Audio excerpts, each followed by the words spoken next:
할렐루야. 네. 오늘 이거에 참석하신 여러분 모두에게 하나님의 큰 은혜가 가득하시기를 주님의 이름으로 간절히 축원합니다. 네. 오늘 여러분들이 더 사랑스럽고 더 보고 싶고 이런 이유가 왠지 모르겠습니다. 한 주 건넜을 뿐인데 그리고 마음이 그런 것 같아요. 거리가 멀어지고 연인들끼리도 만날 수 없는 상황이 되면 더 그리워하잖아요. 비행기 타고 한 10년 전에 LA 갈 때만 해더라도 10시간이면 갔는데 미국 상공을 지나간다고 하는데 또 동부까지는 한 4시간을 더 가더라고요. 14시간 정도 떨어진 곳으로 가 있고 시차도 한 13시간 정도 납니다. 지금 오전 11시 20분이니까 거기는 이제 저녁 밤 10시 20분쯤 될 것 같네요. 멀리 있을수록 교회를 향한 또 성도들을 향한 그런 마음들이 더 애틋해지고 더 그리워졌던 것이 솔직한 제 심정인 것 같습니다. 여러분들은 어떠셨는지 모르겠네요. 시원하다 그렇게 하신지 모르겠지만 그렇습니다. 어쨌든 이렇게 건강하게 다시 만나뵙게 돼서 얼마나 귀하고 반가운지 모르겠습니다. 시차 적응 괜찮아요 묻는데요. 걱정 없습니다. 건강하니까 저는 오늘 아침 좀 일찍 일어났을 뿐인데 9시쯤 일어나가지고 준비하는데 거기 10시니까 아마 여기 끝날 때쯤 되면 밤 11시쯤 될 것 같으니까 설교하다가 이렇게 픽 쓰러져 자더라도 이해를 해주시면 좋을 것 같습니다. 오늘 7월 첫째 주 또 맥주 감사주일로 우리가 함께 지키는 주일입니다.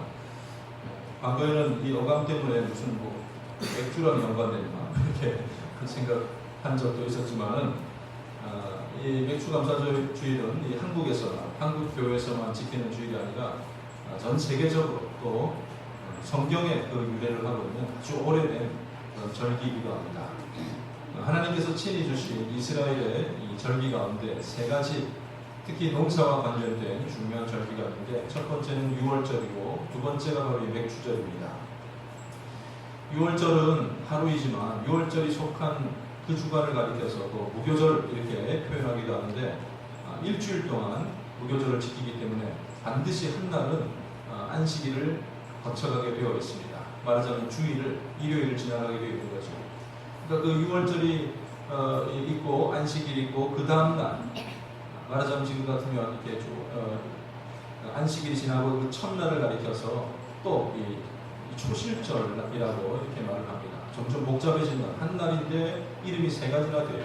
6월절이 있고 그 기간을 무교절이라고 그러고 6월절이 지나고 안식일이 지난 첫날을 초실절이라고 그러는데 그 초실절은 씨를 뿌리고 이제 싹이 난 예를 들어 이제 보리 이삭이 머리를 싹싹 들고 있을 때에 전체 밭이 있으면 그 중에서 일정 부분을 잘라서 하나님께 이게 싹이 났습니다. 이걸 잘 클 수 있도록 복을 주시고 비도 주시고 그렇게 해주십시오라고 이렇게 예배를 드리고 하는 시간이 바로 초실절 절기였습니다.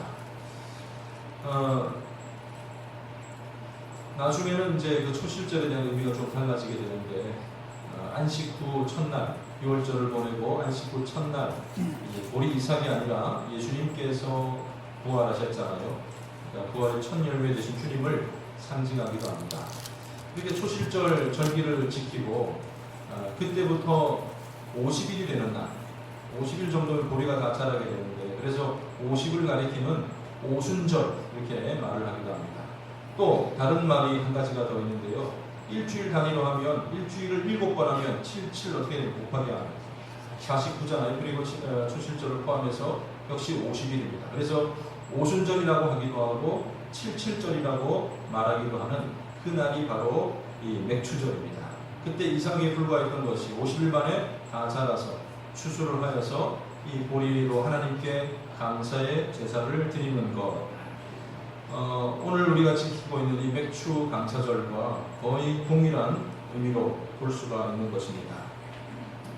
그리고 3대 절기를 말하였으니까 한 가지를 더 말씀을 드리면 그리고 이제 본격적으로 가을에 장막절 혹은 수장절 곡식들을 거두어서 보관을 한다라는 의미로 수장절이라고 하고 있는데 오늘날의 이 추수감사절과도 같은 그런 의미의 절기가 한 가지 더 있는 것입니다. 우리도 7월 첫째 주에 맥추절을 지내고 11월 달 가면 추수감사절을 지내고 있지 않습니까? 그 유래가 여기서부터 비롯되었다는 것을 볼 수가 있습니다. 여러분, 7월 달에는 어떤 작물들이 우리나라에는 나오게 됩니까?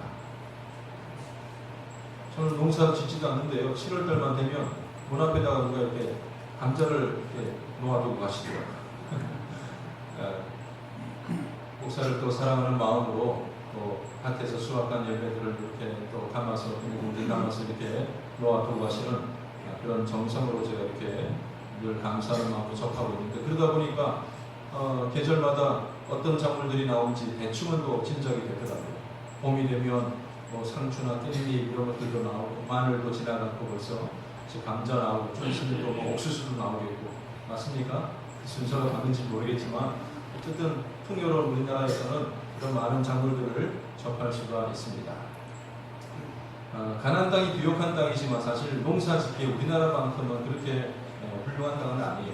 또 그나마 이 맥추절의 기회를 주셨던 시점을 살펴보면 가나안 땅에 들어갔던 데도 아니에요. 언제냐면 모세가 시내산에 올라가서 하나님께 이 율법을 받고 십계명을 받던 그 시기입니다. 아직 정착하지 않았던 그런 시기였던 거죠. 모세가 올라가서 하나님이 친히 적어주신 십계명을 40일 만에 가지고 내려왔을 때에 시내 광야에는 어떤 일이 벌어지고 있었습니까? 사람들이 모세가 없는 그 자리에 무슨 송아지를 만들어서 우상 앞에 춤을 추고 뛰놀았던 그런 일이 있었고, 돌판을 박살을 내고 다시 올라가서 한 40일 정도 지내면서 십계명만 받았던 것이 아니라 이런 여러 가지 절기들에 관한 내용들을 하나님께 받아들고 내려오게 됩니다. 그러니까 최소한 80일 정도는 시내 광야에 이렇게 머물러 있었고, 한 2년 정도 거기 있었다고 우리가 역사를 통해서 알 수가 있는데, 그렇다고 해서 정착을 하고 농사를 짓고 무슨 보리삭을 흔들고 할 수 있는 그런 상황이 아니었던 거죠. 그들은 이동 중이었고 여차하면 떠날 수밖에 없는 그냥 대기 중에 있는 그런 상황 가운데서 농사할 수 있는 땅도 없고 무슨 이삭도 없는 그런 상황 가운데서 이미 하나님께 너희가 수확을 하면 이런 것을 드려라라는 그런 약속부터 미리 받게 되었다는 것입니다. 하나님은 늘 이런 식으로 우리에게 주실 때가 참 많이 있어요. 아브라함에게도 민족과 열방에 대한 약속을 주십니다. 그럴 것 같으면 아이들도 생기고 손자도 생기고 많이 좀 이렇게 자손들이 있을 때에 봐라, 아들 딸들 줬으니까 네가 민족이 될 것이다 라고 말씀해 주시면 납득이라도 되죠. 그래, 쟤네들 통해서. 그런데 아무것도 없어요. 99세가 될 때까지 자기를 통해서 나올 수 있을 만한 상황이 전혀 없는 상황 가운데 하나님께서는 민족을 말씀하시고 열방을 말씀하시는 것은 이유가 있는 것 같아요. 그 사람의 믿음을 먼저 점검하고 그 후에 하나님께서 베풀어 주시는 것 아니겠습니까? 사실 뭔가를 가지고 난 다음에 보면 이게 하나님의 약속인지 하나님이 주신 건지를 모를 때가 많아요. 내가 내 자손이 많으니까 많아지는 거죠. 내가 농사를 많이 지어 소출이 많으니까 그렇게 하는 것이라고 생각할 수 있으니까 하나님은 애초에 너 이렇게 해야 된다라고 그를 교훈하시고 약속하시는 것 같아요. 보고 나면 욕심이 생길 수도 있고 다른 마음이 생길 수도 있으니까. 저는 이 학교 다니고 학창 시절에 부모님이 이 직업관에 대해서 말씀하실 때 네가 어떤 직장을 가지든지 첫 월급을 받아오면 네 힘으로 첫 월급을 받아오면 어떻게 해라고 하고 부모님이 말씀하시더라고요. 내 마음으로는 월급 받으면 11조 해야 되겠지. 그리고 부모님 노고에 감사하는 마음으로 빨간 네일인지 송네일을 사다 드리면 되는 거 아니겠냐 그랬더니 아니야. 네가 첫 월급 받으면 하나님 은혜 생각하면서 다 드려. 이렇게 말씀하시는 거예요. 다 드리고 그 다음에 두 번째 월급 받으면 11조도 하고 그렇게 하라고 아직 학생 고등학교 다닐 때부터 그런 말씀을 하셨어요. 그러다 보니까 물론 제가 다른 직장을 다니고 회사를 다녔으면 또 마찬가지였겠지만 저는 이제 또 나중에 신학을 하고 전도사로 부임을 해서 첫 사례를 받았는데 한 40몇만 원 받았나요 그때. 그래도 잊혀지지가 않더라고요. 그래서 이건 하나님께 다 드리는 거야 라고 하면서 드렸던 경험이 있고 그 다음부터 11조도 하고 이렇게 했던 그런 경험이 있습니다. 미리 마음속에 있으니까 이게 이루어졌던 거지. 갖고 나면 어떻게 되나?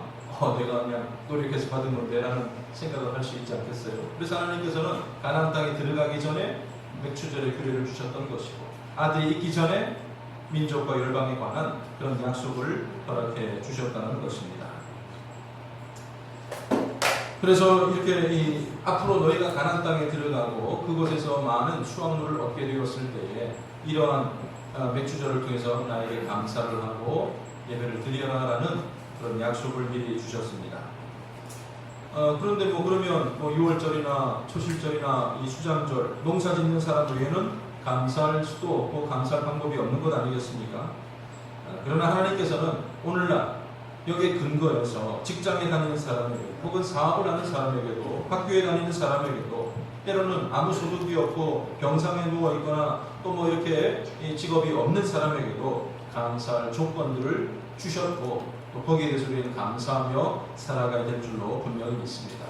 나는 아무것도 없는데라고 생각할 것이 아니라 조금만 돌이켜보면 내가 일평생을 통해서 감사해도 될 만한 부족함이 없을 만큼 이미 많은 선물들을 허락받았고 부여받았다는 것을 깨닫게 될 것입니다. 오늘 이 맥주절을 맞이해서 오늘 읽은 본문 말씀 가운데 함께 마음에 새겨야 될 중요한 한 가지 키워드는 우리 모두에게 이 자족하는 마음이 있었으면 좋겠습니다. 6절 말씀 보면 자족하는 마음이 있으면 경건에 큰 이익이 된다라고 말씀하고 있는데 말 그대로 문자 그대로 스스로 만족하는 마음, 스스로 만족할 수 있는 마음, 그것이 하나님의 자녀로 살아가는데 큰 유익이 된다라고 말씀하고 있는 것입니다. 우리가 우리 삶에 대해서 스스로 만족할 수 있고 감사할 수 있는 첫 출발은 내가 아무것도 가지지 않고 태어났다라는 것, 거기서부터 찾을 수가 있는 것입니다.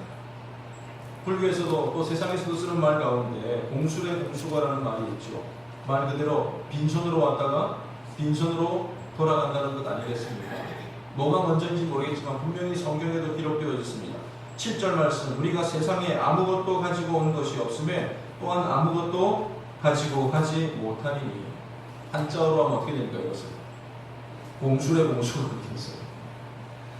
근데 비슷해 보여도 불교에서는 그래서 우리는 아무 의미 없는 인생이다, 무로부터 왔고 무로부터 아무것도 없이 돌아가는 인생이다라고 말하고 있지만 성경은 달라. 부족한 우리의 인생을 하나님께서 채워주시고 그것을 채워주시는 하나님의 은혜와 풍성함을 우리는 알 수 있게 되는 것입니다. 내 것을 비우는 그 순간 하나님께서 채워주시는 그 놀라운 은혜와 사랑을 우리는 누릴 수가 있게 되는 것입니다. 그래서 고통 가운데 있었던 욥은 이렇게 고백합니다. 내가 모태에서 알몸으로 나왔은즉 또한 알몸이 그리로 돌아가올지라. 주신 이도 여호와시요 거두신 이도 여호와시오니 여호와의 이름이 찬송을 받으실지니라. 동방 땅에서 가장 부유했던 그가 정말로 이 절망의 나락으로 떨어지게 되었을 때 내가 왜 이렇게 되었을까 원망하지 않고 그래 내가 어차피 알몸으로 왔고 그 모든 것 위에 하나님께서 채워주신 것이니 하나님이 찬송을 받으실지로다라고 고백할 수 있었던 것입니다. 요만큼 부자였던 이 부귀영화를 누렸던 솔로몬도 고백하기를 모태에서 벌거벗고 나왔음즉 그가 나온 대로 돌아가고 수고하여 얻은 것을 아무것도 자기 손에 가지고 가지 못하리니 라고 말하고 있는 것을 보게 됩니다. 온 나라의 모든 재물과 보화들, 심지어 이 자기를 호위하는 이 군사들에게 황금으로 방패를 주고 칼을 줄 만큼 부유했던 왕이었지만 내가 그냥 적신으로 왔고 그는 홀로 빈몸으로 왔다라는 것을 그는 고백하고 있는 것입니다. 그러니까 하나님께 감사할 수가 있는 거죠. 이렇게 아무것도 가지고 온 것 없는 우리지만 그 가운데 하나님께서는 너무나도 많은 것으로 우리에게 채워주셨습니다. 먼저 우리가 나 혼자 뚝 떨어진 법이 없듯이 부모를 통해서 그 부모의 사랑을 통하여서 혈연으로 엮어주시고 형제 자매들 간의 귀한 사랑들, 부모 자식 간의 사랑으로 이 하나님의 사랑을 맛볼 수 있도록 천국의 모습을 미리 누려볼 수 있도록 하나님께서는 가정이라는 아름다운 복을 우리에게 허락하여 주셨습니다. 정직하게 보람되게 일할 수 있는 일터를 허락하여 주셨고 또 이 보람있게 열매 맺을 수 있는 그런 사역도 우리에게 허락해 주셨으니 얼마나 감사한 일입니까? 하나님의 뜻을 깨닫고 섬기고 봉사할 수 있는 교회도 우리에게 허락해 주지 않았습니까? 교회 많은데 교회 많아도 내가 정말로 헌신하고 내가 정말로 기쁨을 얻을 수 있는 교회는 하나밖에 없다는 것을 우리가 인정해야 되지 않겠습니까? 내가 서서 걸어다니고 걸어서 교회 올 수가 있고 앉아서 먹고 마실 수 있는 것 말하고 웃을 수 있고 호흡하고 감정을 나눌 수 있는 것, 이 모두가 거저 얻게 된 것이 아니라 하나님께서 베풀어 주신 감사의 제목들이 아니고 무엇이겠습니까? 그래서 8절 말씀 보면 그러므로 우리가 먹을 것과 입을 것이 있은즉 족한 줄로 알 것이니라 라고 말씀하고 있는 것입니다. 여러분 너무 욕심을 내지 마시고 거기서부터 기본에서부터 출발해 보시길 바랍니다. 바로 그때 우리에게 감사가 넘치게 될 줄로 분명히 믿습니다. 하나님께서 주신 것들로 인하여서 자족할 줄 알고 감사하며 살아가는 믿음의 사람들 다 되시기를 주님의 이름으로 간절히 축원합니다. 옆 사람과 한번 인사를 나누겠습니다. 당신이 계셔서 너무 감사합니다. 이렇게 인사하겠습니다. 당연히 계셔서 감사합니다. 한 번 더 고백할 때 저는 만족하고 살고 있습니다. 저는 만족하고 살고 있습니다.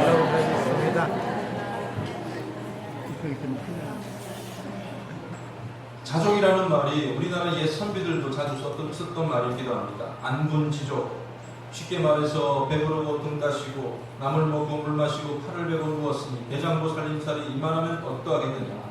사실 이 모습 가운데는 백수 한량 같은 그런 삶을 뜻하고 있는 것 아니겠습니까?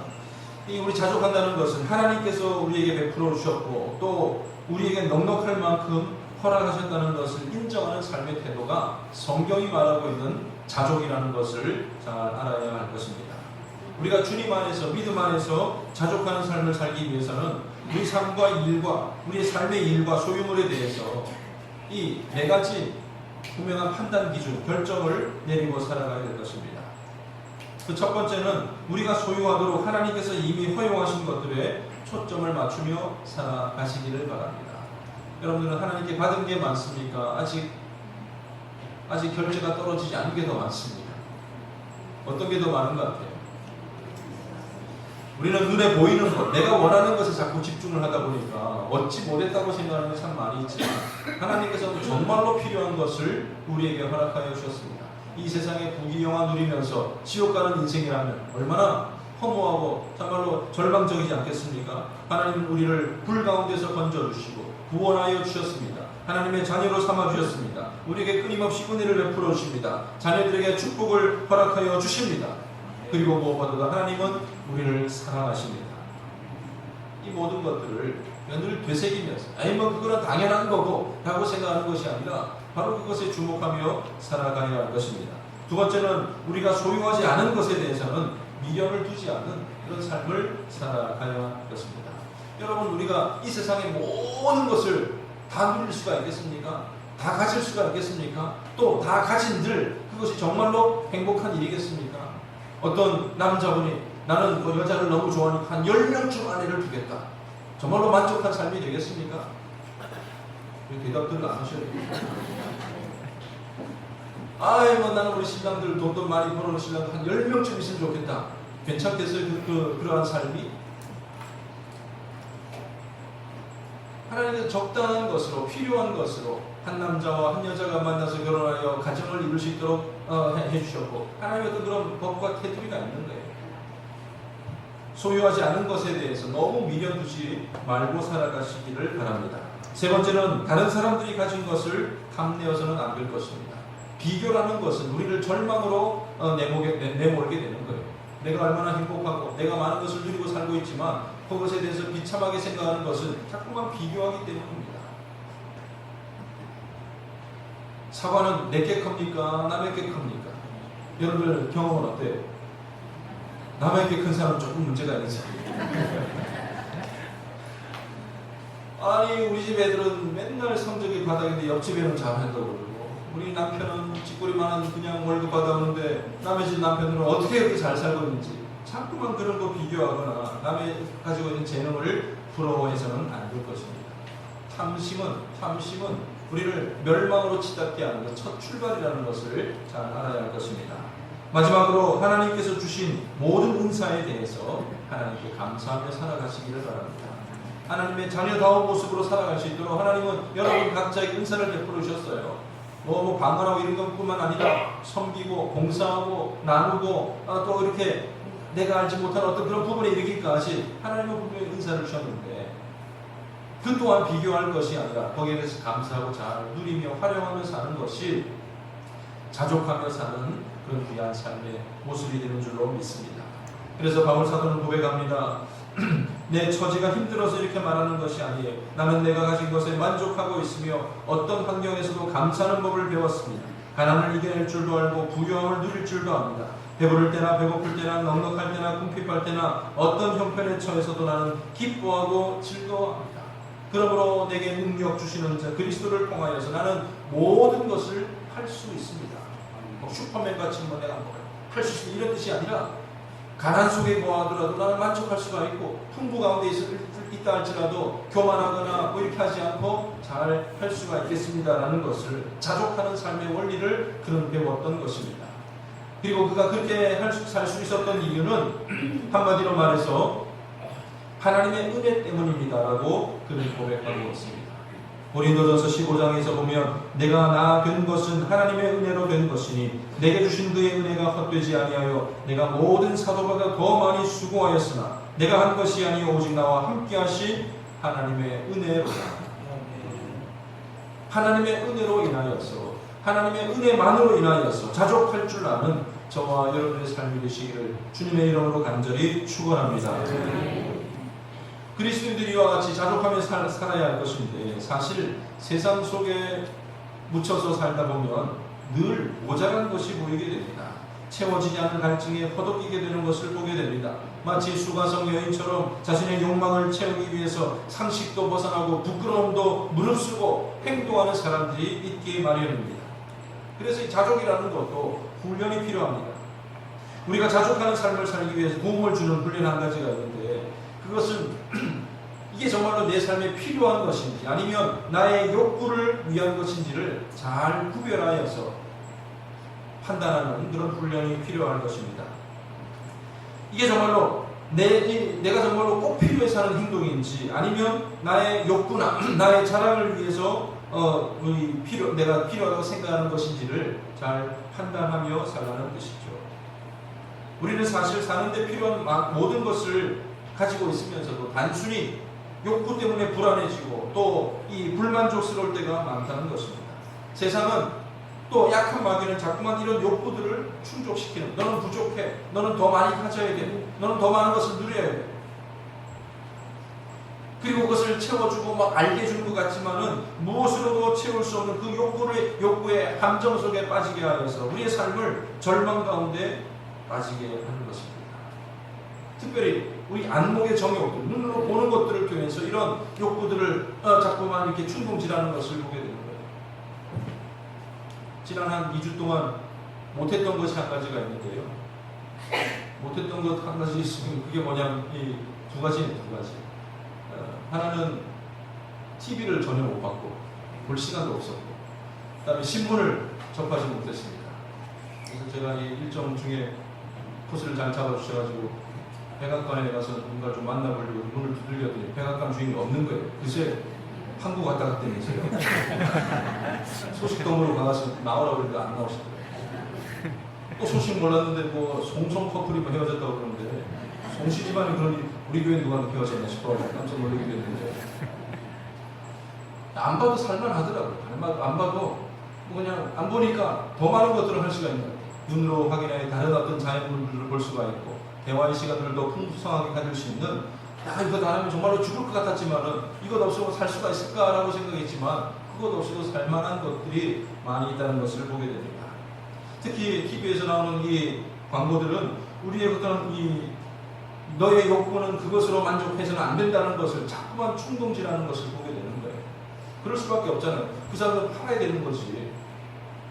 그래서 지금까지 우리가 쓰고 있는 것은 막 세균이 막 보글보글하고 이걸 써야만이 깨끗한 물이고 건강해지고 좋은 거라고 그러면서 우리 집에 그걸 막 인상이 쓰여지고 저걸 사야만이 내가 정말로 깨끗한 삶을 살 수 있겠구나라는 그런 자꾸 욕구를 충족시킵니다. 이 남자 청년이 내가 왜 이렇게 애인이 없고 여자친구도 없나 생각이 드니 바로 저 차를 내가 안 사가지고 저 차만 막 몰고 다니는 여자들이 쫓아오는데 그럼 어떤 그런 욕구를 자꾸만 만드는 거죠. 핸드폰 네가 들고 있는 건 옛날 거 고물이고 이걸 써야만 세련된 사람이고 그냥 훌륭한 사람이고 그래서 뭐 2년이 되기 전에 그냥 바꿔야 되고 새롭게 자꾸만 그렇게 끊임없이 우리의 욕구를 건드리게 되는 거죠. 근데 이제 거기에 대해서 우리가 판단력을 잘 발휘를 하면 괜찮겠지만 빠져들게 되고 휩쓸리게 되면 끊임없이 특히 여자분들 그런 분들 있는지 모르겠지만 요즘은 정규 방송 외에도 채널들이 얼마나 많은지 이렇게 채널을 넘겨보면 이 옷이 좋다고 그러고 이 제품이 좋다고 그러고 홈쇼핑 광고들이 얼마나 많은지 자 저거 꼭 내 옷이래라고 신청해서 보면 갖다 놓고 보면 꼭 아니잖아요. 색깔도 안 나오고 그래서 또 반품하고 이렇게 하던 이런 일들이 얼마나 빈번하게 이루어지는지 모르겠습니다. 어떤 선택을 하게 될 때 이것이 나에게 꼭 필요한 것인지 아니면 나의 그 욕망의 부추김을 받아서 허세를 부리기 위함이 아닌지를 잘 판단하고 결정해 나가야 할 것입니다. 자족하는 마음을 가진 사람들에 비해서 욕망에 사로잡혀 살아가는 사람들, 이 세상에 늪에 허덕이며 살아가는 사람들을 일컬어서 오늘 본문 말씀을 보면 그들은 부하려 하는 자들이다라고 말하고 있습니다. 또한 이들은 다른 교훈을 말하는 자들이다라고 표현하기도 하는데 다른 교훈이라는 것은 무슨 이단 사설을 말하는 그런 사람들만을 뜻하는 것이 아니라 예수님의 뜻에서 벗어나고 예수님의 생각과 반대되는 모든 의견과 행동들을 하는 것, 그것이 바로 다른 교훈을 말하는 사람들입니다. 주님이 주신 은혜에 만족하지 못하고 부하려 하는 자들이 바로 다른 교훈을 따르는 사람이라는 것입니다. 이들의 결론이 어떻게 됩니까? 이들은 끊임없이 불타오르는 욕망을 채워나가려다 보니까 시험과 올무에 빠지게 됩니다. 여러 가지 어리석고 해로운 욕심에 떨어지게 되니 곧 그 사람으로 파멸과 멸망에 빠지고 마는 것입니다. 우리가 볼 때는 저 밑에 있는 사람들 그들은 다 이유가 있어요. 도박이나 뭐 이런 여러 가지 빠져있는 사람들도 내가 여기서 뭔가를 할 수 있겠다는 기대감을 가지고 내가 이룬만큼 찾아나가야 되지 않겠냐라는 어떤 그런 생각들, 내가 이것을 컨트롤할 수 있고 내가 이것을 지배하고 있다고 생각하고 있지만 사실은 거기에 꼭 붙잡혀가지고 시험과 올무에 꽉 붙들려 있는 사람들이라고 말하게 되는 겁니다. 정도에는 다를 수 있을지 모르겠지만 나는 뭐 도박 안 하는데 그럴지 모르겠지만 나의 어떤 그런 욕망에 사로잡힌 나의 모습도 역시 하나님 보시기에 그럴 수 있다는 것을, 그럴 가능성을 우리 충분히 생각하고 살아가야 할 것입니다. 우리의 욕망과 더불어서 가장 대표적인 것이 바로 돈이라고 보고 있습니다. 그래서 10절 말씀에 돈을 사랑함이 일만하게 뿌리가 된다라고 말하고 있습니다. 오해하지 말 것은 그러면 뭐 돈은 하나도 가지지 말 것이냐. 돈이 일만하게 뿌리라고 하지 않았습니다. 돈은 교회와 교회 지도자들을 지원하고 굶주리고 헐벗는 자들을 돕는데 또 선교지를 돕는데 아주 유용한 그런 도구가 될 수가 있습니다. 하나님께 바쳐진 예물과 정당한 노동으로 번 돈은 우리의 삶을 풍성하게 하고 또 유익하게 만드는 것입니다. 그런데 뒤바꿔 버려가지고 돈을 사랑하는 것, 하나님의 자리에다 돈을 올려놓고 거기에 매달려서 모든 것을 투자하고 마음을 빼앗기게 될 때에 돈이 사람을 지배할 때에 문제가 되고 마는 것입니다. 얼마나 좋아하는지 몰랐을 텐데 아이고 그냥 로또 돼가지고 그냥 패가 망신한 그런 내용들 보면 패가 망신해도 좋으니까 한번 당첨되어봤으면 좋겠다 이런 말씀. 심지어 어떤 심한 말을 들어봤냐면 아이고 어떨 때는 한번 사고라도 나가지고 보험 받아봤으면 좋겠다 이런 말들까지 하는 것들을 이 소리들을 듣게 됩니다. 돈을 삶의 최고의 목표와 위치에 올려놓게 될 때 그 사람은 말 그대로 돈의 사람, 저는 그 사람을 돈 사람이라고 말하고 싶습니다. 여러분, 불이 참 유용하지만 잘 다뤄야 되지 않겠습니까? 불이 가스레인지 냄비를 데울 때는 아름다운 이 맛있는 요리를 만들어내는 도구가 될 수가 있는 거지만 숲이나 건물이나 방에 커튼에 붙은 불은 모든 재산과 노력을 정두리째 앗아가 버리게 되는 것입니다. 돈도 마찬가지입니다. 유용하지만 위험할 수도 있다는 것을 잘 알고 다루어야 하는 것입니다. 돈을 사랑하는 것 한 가지 그 일뿐이었지만 결과는 일만하게 뿌리가 된다. 돈 때문에 친구를 배신합니다. 돈 때문에 판단을 굽게 합니다. 돈 때문에 정직해야 될 운동 경기까지 조작을 하게 됩니다. 돈 때문에 배우자를 억지로 죽음의 자리로 몰아넣습니다. 돈 때문에 폭행하고 돈 때문에 살인하고 돈 때문에 가정이 파탄나는 하루가 멀지 않고 일어나는 이러한 무수히 많은 일들을 우리가 직접 보고 있지 않습니까? 이것을 탐내는 자들은 미혹을 받게 되어 있습니다. 더 중요한 것은 미혹을 받아서 믿음에서 떠나게 된다는 사실입니다. 어차피 이 세상 떠나게 될 때 다 놓고 갈 것인데 그것 때문에 믿음을 팔아먹습니다. 그것 때문에 신앙을 버리게 된다는 말씀입니다. 마치 하나님처럼 돈이 나를 행복하게 해주고 편안한 삶과 안정된 미래를 보장해 줄 것 같지만 역시 10절 말씀을 보면 그로 인하여서 많은 근심만 생길 뿐입니다. 그리고 이어서 보면 자기 자신의 마음이 근심으로 인하여서 찔림을 받게 될 것이다. 사랑하는 성도 여러분, 하나님은 우리를 축복하시는 하나님이십니다. 그 축복 가운데에는 내세에 대한 소망과 함께 물질의 어떤 그런 축복도 분명히 포함되어져 있습니다. 여러분, 성경에 나오는 많은 성경의 인물들 가운데 수많은 사람들이 하나님의 복을 받고 갑부 혹은 재벌, 거부로 살았던 것을 보고 있지 않습니까? 여러분, 노아는 어떤 사람이었습니까? 거대한 방주에 이 재료를 구입하고 제작할 만큼, 그리고 120년 동안 다른 일을 하지 않고 방주를 만드는 일만 해도 먹고 살 수 있을 만한 그런 넉넉한 사람이었어요. 아브라함은 자기 집에서 자기가 돈을 주고 키우는 용병 318명을 거느린 그런 대단한 갑부였습니다. 야곱은 자신의 모든 소유의 때를 몇 대로 나누어서 이동할 만큼 엄청난 갑부였습니다. 요셉은 그 당시 초강대국이었던 애굽의 모든 재산이 자기 것이나 다름없는 총리로 삶을 살았던 것입니다. 그러나 그들의 공통점은 돈을 사랑하지 않았습니다. 물론 야곱 같은 경우는 초반에 어떤 그런 상황들이 있었지만 결과적으로 보면 돈에 얽매인 사람이 아니었던 것이죠. 하나님을 사랑하는 가운데 하나님께서 그 모든 것들을 베풀어 주셨습니다. 이것을 줘도 능히 감당할 만한 믿음을 모시고 하나님께서는 그들에게 베풀어 주셨다는 것입니다. 저는 간절히 바랍니다. 여러분들에게 이와 같은 복이 임하기를 간절히 축원합니다. 그러나 내가 가난할 때든지 부유할 때든지 배부를 때나 배고플 때나 넉넉할 때나 궁핍할 때나 어떤 형편에 처해도 자족할 줄 알고 하나님으로 인하여서 기뻐하고 즐거워할 수 있는 여러분들이 되시기를 더 간절히 바랍니다. 하박국 선지자가 고백했던 것처럼 비록 무화과나무, 포도나무, 감람나무에 소출이 없으며 밭에 먹을 것이 없으며 우리의 양과 소가 없을지라도 나는 여호와로 말미암아 즐거워하며 나의 구원의 하나님으로 말미암아 기뻐하리로다 라는 그 고백이 오늘 우리 입술을 통하여서도 나타날 수 있기를 바랍니다. 몇 번 말씀드린 적이 있지만 톨스토이가 썼던 단편 가운데 사람에게는 얼마만큼의 땅이 필요한가라는 내용의 글이 있습니다. 그 내용을 간략하게 설명을 드리면 러시아의 한 마을에 바흐이라는 아주 이 소장농, 마음이 순박하고 열심히 성실하게 일을 하였던 소장농이 있었는데 지주의 눈치를 보면서 농사를 지어야 될 형편이었지만 그 소출을 가지고 가족들과 함께 행복한 삶을 살아가고 있었습니다. 그런데 하루는 악마가 나와서 이 마음을, 이 행복을 깨뜨려 버려야 되겠다라고 생각을 해낸 방법을 생각하기 시작하였는데 그것은 바로 이 바음에게 땅을 줘야 되겠다. 땅을 주면 욕망을 허락해주면 이 바음의 삶이 행복이 산산조각 나지 않겠느냐라고 전략적으로 다가오게 됩니다. 얼마 후에 지주가 땅을 팔기로 내놓았을 때에 너무나도 큰 평수였기 때문에 마을 사람들이 공동으로 구매하기로 하고 바음도 자기가 평생 모아둔 그런 돈으로 한 마치기 땅을 구입하기로 하였습니다. 작은 땅이었지만 열심히 일을 해서 얼마 지나지 않아서 다 빚도 청산하고 그 옆에 있는 땅도 이렇게 사기까지 하였는데 한 해는 농작물을 얼마나 잘 키워놨는데 이웃의 농장에 이 소들이 들어와서 그 모든 것을 다 짓밟아버렸어요.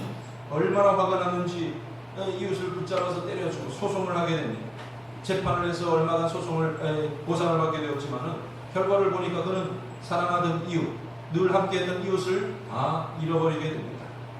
에이 신경질 난다. 이곳이 비전이 없다고 생각했던 바음은 더 좋은 땅이 있는 동네를 찾아다니게 되는데 왜 이렇게 땅을 사려고 합니까? 라고 묻는 어떤 분의 이 질문에 대답을 하면서 나는 내 인생에 많은 땅을 갖는 것이 가장 큰 소원이라고 대답을 해주자 이분이 소개라 저기 멀리 있는 이 마시키르 사람들의 땅으로 가고 거기는 얼마나 사람들이 순박하고 양같이 순하고 땅도 공짜나 다름없이 얻을 수 있겠다. 좋겠다. 거기 가야겠다. 가족들을 데리고 그곳을 가니까 정말로 아름답기 그지없는 그런 땅이었습니다. 촌장을 만나서 자기가 온 목적을 말합니다. 내가 땅을 좀 가지고 싶습니다 라고 했더니 그 촌장은 여기 있는 땅 마음대로 사용하시라고. 마음대로 사용하는 거 좋은데 나는 내 땅을 갖고 싶다고. 땅 문서도 갖고 싶고 돈을 줄 테니까 땅값을 지불할 때는 내 땅을 달라고 자꾸만 요구를 합니다. 이상하다. 이 사람이 땅을 가지고 오를까? 그래서 자꾸만 매달리니까 촌장은 말하기를 그러면 하루치에 1,000루블입니다 라고 대답을 합니다. 1,000루블은 별 볼 일 없는 작은 액수였는데 하루치는 도대체 뭐냐? 이렇게 물어봤더니 당신이 그렇게 땅을 갖고 싶으면 봉이 틀 때, 해가 틀 때 그때 출발해서 하루 동안 가서 말뚝을 받고 표시를 하고 돌아와서 여기까지 해가 지기 전까지 돌아오면 그게 하루니까 그렇게 돌아오는 모든 땅을 이 적은 금액에 드리겠습니다 라고 대답을 하는데 얼마나 좋았던지 약속한 날이 되었습니다. 촌장을 비롯해서 그 마을 사람들이 보는 가운데 이제 이 방음은 배낭에다가 물과 빵을 지고는 내 땅을 차지해야 되겠다. 좋은 땅 어디로 갈까 벼르고 있습니다. 해가 떠오르자 열심히 발걸음을 재촉합니다. 재촉해서 가보니까 거기 더 좋은 땅이 있는 거예요. 눈앞에. 야, 저기까지 가야지. 어느새 정오의 시간이 되어서 이만큼 있으니까 돌아가야지 라는 마음도 있었지만 저기 보니까 저기 물이 흐르는 저 시냇물이 흐르는 저 땅을 놓쳐서는 안 될 것 같아요. 저기까지 가서 더 빨리 오면 되겠지. 거기를 가니까 또 더 좋은 수풀이 보여요. 야, 오후 3시, 4시쯤 되면 해가 질 때가 되는데 빨리 돌아가야 되겠다라고 하면서 그때부터는 정말로 마라톤 선수처럼 열심을 다해서 막 뛰어서 오게 됩니다. 해가 져가는데 왜 오지 않을까? 촌장을 비롯한 마을 사람들은 저 멀리 뛰어오는 방음을 쳐다보고 있는데 열심히 응원을 해주는 가운데 뛰어오고 있어요.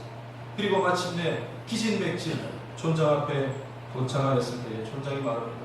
당신 그 모든 땅 당신 거요 라고 말하는 순간 방음 그 앞에서 피를 토하고 죽고 맙니다. 양같이 순했던 그 마을 사람들은 이 불쌍하게 죽은 사람을 위해서 정확하게 가로 세로 2m의 땅을 제공해 주는데 그곳에 묻어주게 됩니다. 그것이 방음이 차지할 수 있었던 유일한 땅의 전부였습니다. 사랑하는 성도 여러분, 이 세상 살아가면서 우리가 얼마를 가져야 만족하겠습니까? 무엇을 가지고 있을 때 우리가 기뻐할 수가 있겠습니까? 사랑하는 성도 여러분, 다른 것도 있겠지만 주님으로 인하여 기뻐할 수 있는 믿음의 사람들 다 되시기를 바랍니다. 하나님께서 베풀으신 은혜와 그 사랑을 항상 주목하며 그 위에 더불어 베풀어 주시는 놀라운 복 가운데 거할 수 있는 복된 삶을 살아가는 믿음의 사람들 다 되시기를 주님의 이름으로 간절히 축원합니다. 기도하겠습니다.